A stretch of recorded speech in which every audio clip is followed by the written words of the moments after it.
Okay, how the heck did they manage to get 2 Oscar winners and 1 Oscar nominee in a movie about a frisky space alien? Inquiring minds want to know. Welcome to Sick Flicks, where I take a deep dive into the cinematic sewer to help you embrace your inner gore geek. I'm Mike Bracken, aka the Horror Geek, and today we're tackling Roger Donaldson's alien monster movie, Species. Released in 1995, Species has become a cult favorite thanks to an excellent cast, some great special effects, and H.R. Giger's creature design. That it's also a pretty entertaining movie is just icing on the cake. This one has a bit of everything: violence, nudity, gore, and more. It's really quite the treat. But enough about that. Can still slaughter enough hapless Los Angelinos to earn a coveted 5 bag rating? Let's get to the gore and find out. Oh, and before we get started, today's video is sponsored by patrons Holly Fulton, Kenneth Kirchner, and Mark Rothenbuehler. If you'd like to help sponsor some videos and free me from the shackles of YouTube's tyranny, you'll find a link to my Patreon in the pinned comment and description below. And now, let's get bloody. Oh god, someone sneezed all over the credits. I haven't seen anything this green and viscous since my last chest cold. Whoa, this is a way better title card than we normally get on this show. This movie might be too good for me. Ben Kingsley? Like Oscar winner Sir Ben Kingsley?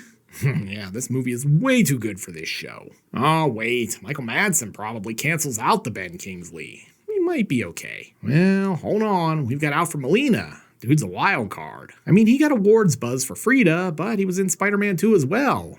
No idea which way he's gonna go here. Forrest Whitaker? That's 2 Oscar winners in this one. Marge Helgenberger? Is this what she did before CSI? Look, if you came for a bunch of CSI jokes, you're going to be disappointed because I don't think I've ever watched a full episode of any of the million-plus CSI shows CBS has put out over the years. God, and Michelle Williams? This might be the most impressive cast ever assembled for a movie covered on this stupid show. She has an Oscar nom too. And introducing Natasha Henstridge. Some would say this is her finest work, but I'm still gonna go with that time she turned up on Homeboys in Outer Space. You guys should be fighting like this, in public, for free, without jello. Still designed by the legendary H.R. Giger. Jesus, the embarrassment of riches continues. Music by Christopher Young. You probably know him from his work on Hellraiser. With a name like Conrad Buff, you know that dude works out. And directed by Roger Donaldson. Donaldson isn't exactly a household name, but his list of directorial credits is impressive. Cocktail, Dante's Peak, and No Way Out, amongst others too numerous to list. And exposition card. They should really quit looking in space. Word on the street is all these signals emanate from Uranus. Hell yeah, got my first Uranus joke in under 4 minutes. Today is gonna be magical. And straight to football practice. David the Bubble Boy prepares for another day of being immunocompromised to the point where everything will kill him. Michelle Williams is like, how did I get here? I was just hanging out with Dawson and Pacey. I like to think this is what Cosmo did after the end of Sneakers. If you don't get that joke, you need to go watch Sneakers because it's goddamn great. Let me out! There's no toilet in here! Hey, what are they doing to her? Your gas is as good as mine. Ben Kingsley sheds a single tear because you guys have littered through his entire laboratory. Do you kids even remember the Crying Indian commercials? Christ, I'm old. See? This is why we don't feed Taco Bell to the girl in the bubble. It's like a Dutch oven in there. But she's not going down that easy. Hell yeah. No, not like that, you pervs. I mean, she's breaking out. Probably headed for Brokeback Mountain. Fun fact, Michelle Williams is not a fan of this film. Apparently, after finishing it, people bullied her over it. Run, Forrest! I don't know, it seems like a lot of manpower to hunt down a teenager. But don't worry, we're taking a train to the next plot point. I just hope she doesn't wind up on the wrong side of the tracks like the artifacts. Yep, my hip-hop cred is still undisputable. Great, of all the luggage I could have stolen, I get the one belonging to an accountant. She's also clearly not human. I mean, look at how she eats this banana. Oh, hey, it's Michael Madsen. Sure hope he doesn't lop off anyone's ear in this movie. Madsen once said this was one of the only movies he'd done he was proud of, and that the sequel sucked and he did it for the money. I admire his honesty. Time for another weird dream sequence, which leads to football practice. Oh, she eats pudding just like Ron DeSantis. Ron DeSantis loves sticking his fingers where they don't belong. Look, before you run to the comments all triggered, it's more a joke about him eating pudding with his fingers than political commentary. Anyway, she's clearly allergic to this pudding. Oh shit, this just got Lovecraftian. Or tentacle and witches. Meanwhile, Madsen is like, I'm here to see Big Joe about the jewelry store job. Or maybe it's just an intervention. This looks like an intervention. Could be the setup of a great joke, too. Stop me if you've heard this one before. Alfred Molina, Marge Helgenberger, and Forrest Whitaker are sitting in a lounge. Back on the train, Michelle Williams is looking great. And she eats the conductor. Oh, good, a birth scene. I'm sure a prude tube is gonna love this. Kingsley's been shopping at Men's Warehouse. You're gonna like the way you look. I guarantee it. Anyway, now it's time for more plot exposition jibber-jabber. You're probably wondering why I brought you all here today. I have an exciting opportunity for you to get in on the ground floor of a new crypto coin and NFT. To the moon, baby. In actuality, it's because the SETI satellite picked up some extraterrestrial communications. The second message turned out to be a new sequence of DNA. And of course they started injecting this new DNA into humans, because what could go wrong? That's just unfettered capitalism, baby. We decided to make it female so that it would be more docile and controllable. Oh, I'm sure the feminists are gonna love that. So basically, he's assembled Molina, Helgenberger, Whitaker, and Madsen to hunt down his alien DNA life form, who they've named Syl. The damn thing got away, and now you want us to hunt it down and kill it. Man, this must have been one hell of a slow train. She's aged like 10 years. Kingsley and crew find the dead conductor, and clearly they brought Forrest Whitaker along for his keen observational skills. Something bad happened here. Look, man, Natasha Henstridge in a conductor outfit is giving me Choo Choo Soul flashbacks. I know many a dad who was all too eager to watch Choo Choo Soul. Wait a minute, is she cosplaying Madonna in the Like a Virgin video? They're ticking a lot of my boxes today. The best part of this outfit is that it doesn't make her stand out in LA at all. Jesus, the fabulous Mr. Fox has hit on some hard times. Give me your money or I'll cut you.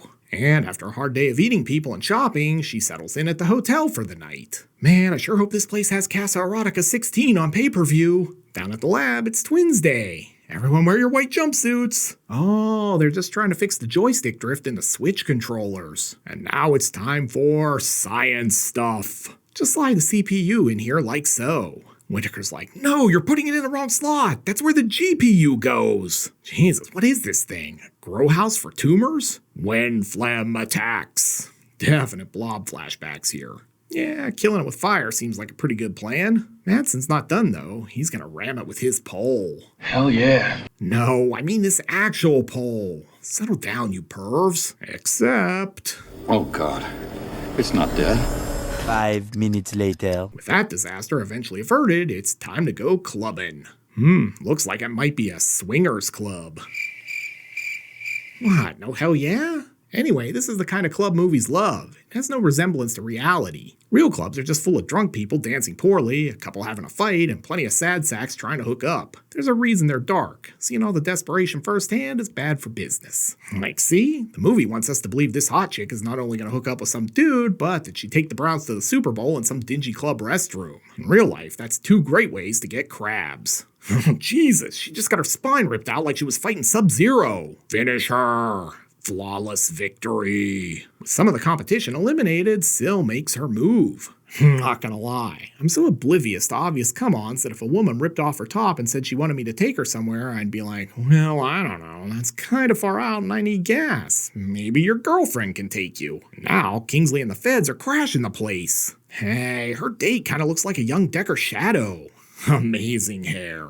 But apparently this guy missed the HR class on sexual harassment. Come here. I said I want to go. Too late, babe. You're not leaving. And now they're gonna suck face. Literally. I think her tongue popped out the back of his head. And I'm not even sure how that's anatomically possible, but I approve. And now it's time for more exposition. I think she's trying to mate.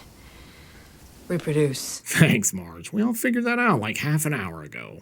Oh, and she's clearly trying to get jacked. We found her tren. And random tentacle stuff. I have no idea why. Oh, wait, it was just football practice. Yeah, blonde driving a BMW convertible in Southern Cali. You can't put out an APB on that. That's like 3/4 of LA. And this is how they deal with jaywalkers in LA, apparently. Geek Squad, meanwhile, is still on the case. It's nice they got this night trap security camera footage of her. Shit looks like Tribe Called Quest scenario video. Needs more Busta Rhymes screaming about Dungeons and Dragons, though. Syl's in the hospital, but this good Samaritan is gonna pay her bill. Dude kinda looks like the love child of Bill Pullman and Kurt Russell. And I'm sure this is normal. 1990 CGI sure was terrible, wasn't it? After checking herself out AMA, she decides to treat her whiplash with some time in the hot tub. Jay's gonna love cutting around all the boobs, and Prude Tube's gonna shit a brick over me revealing the people kiss. Hey, that's a little fast. But before she can get her freak on, Madsen and Marge show up with the C block. Although since she's the more aggressive one here, it's more of a P block, I guess. And now we're in La Blue Girl country. Hey, is that your ovipositor, or are you just happy to see me? Man, I'm a sucker for a reptilian with multicolored eyes. Anyway, all they find at the scene is Discount Bill Pullman's mangled corpse and this creepy photo that looks like something out of a Mr. Ballin episode. Meanwhile, Madsen and Marge are driving off together. Come with me, I can probably get you on CSI. Gotta be honest, not even sure why Melina and Whitaker are even in the movie at this point. Things are about to get uplifting though, because Madsen is taking the elevator. And look who's here! I'm gonna go out on a limb and guess she's determined Madsen is the perfect guy to mate with. And really, I can't argue with that. What the hell is this? Did I get a bad batch of gummies again? Straight up Claudio Fragasso shit here. But it's just more football practice. I don't know what the football practice record is on this show, but I feel like we have to be getting close. Oh man, if I had $1 for every time I've woken up tied to a bed, you could say someone's been pretty naughty. At any rate, this is some weird kink. Bondage and existentialism. Why do you think you're here? I don't know. Then she chops off her own finger.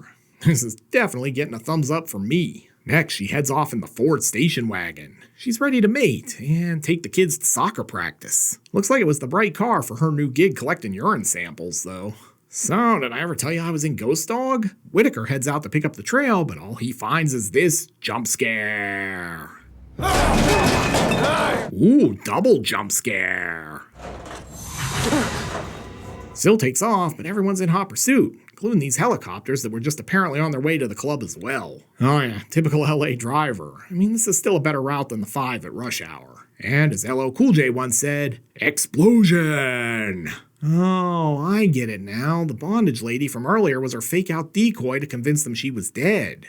See, I'm not a total idiot. But you know who is a total idiot? Ben Kingsley. It's all over, everyone. Tomorrow you can go back to your lives. With the movie presumably over, everyone heads out for drinks and Marge shoots her shot with Madsen. Look at Melina's face. That's a dude who knows he's just been banished to the friend zone. Marge heads off to freshen up and look out. Syl, the master of disguise, is right next to her.